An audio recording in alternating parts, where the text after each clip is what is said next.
नवरात्रि के पावन अवसर पर हल्द्वानी नगर निगम में आस्था और सेवा का अनूठा संगम देखने को मिला। हालांकि इस खास मौके पर स्वच्छता कर्मियों यानी पर्यावरण मित्रों की कन्याओं के लिए विशेष कन्या भोज का आयोजन हुआ है। नगर निगम परिसर में आयोजित इस कार्यक्रम में करीब 150 कन्याओं को आमंत्रित कर उन्हें विधि विधान के साथ भोज करवाया गया। शुरुआत माता रानी के पूजन और हवन से हुई, जिसके बाद कन्याओं को सम्मानपूर्वक बैठाकर भोजन परोसा गया।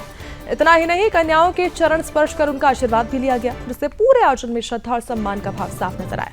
इस आयोजन में कन्याओं की संख्या पिछले सालों की तुलना में बढ़कर करीब 150 तक पहुंच गई, जो इस साल के प्रति लोगों की बढ़ती भागीदारी को, विश्वास को दर्शाता है। देखिए, इस दौरान महापौर गजराज सिंह बिष्ट ने भी कार्यक्रम में हिस्सा लिया और इस आस्था और सेवा का प्रतीक इसे बताया। महापौर ने कहा कि मेयर बनने के बाद ये उनका दूसरा अवसर है जब उन्होंने चैत्र नवरात्रि के दौरान इस प्रकार का आयोजन किया। उन्होंने स्पष्ट किया कि पर्यावरण मित्रों की कन्याओं को सम्मानपूर्वक भोजन कराने ही सच्ची सेवा है और यही माता रानी के प्रति उनकी आस्था का प्रतीक है। वहीं इस कार्यक्रम में उपस्थित स्वच्छता कर्मियों और कन्याओं की माताएं भावुक नजर आई। उन्होंने कहा कि नगर निगम द्वारा इस तरह का आयोजन ये दर्शाता है कि प्रशासन उन्हें अपने परिवार का हिस्सा मानता है। उनके अनुसार ये पहल उनके लिए किसी आशीर्वाद से कम नहीं। हल्द्वानी नगर निगम का यह आयोजन न केवल धार्मिक आस्था को दर्शाता है, बल्कि समाज में उनके वर्गों के प्रति सम्मान और संवेदनशीलता को भी सीधे तौर पर उजागर करता है, जो शहर की स्वच्छता और व्यवस्था दोनों में अहम भूमिका निभाते हैं।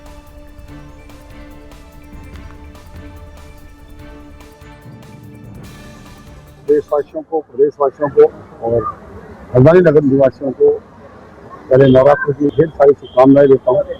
और ये नवरात्रि हम सबके परिवार में, हम सबके कुटुंब में खुशहाली लाए और सुख संकेत, सुख संदेश लेकर आए। और आज ये जो कार्यक्रम यहाँ पर चल रहा है, ये निगम के द्वारा पिछली बार भी हमने प्रारंभ किया था। जब मैं मेयर बना था उसके 1 महीने बाद ही नवरात्रि आ गई थी, तो हमने प्रारंभ किया था।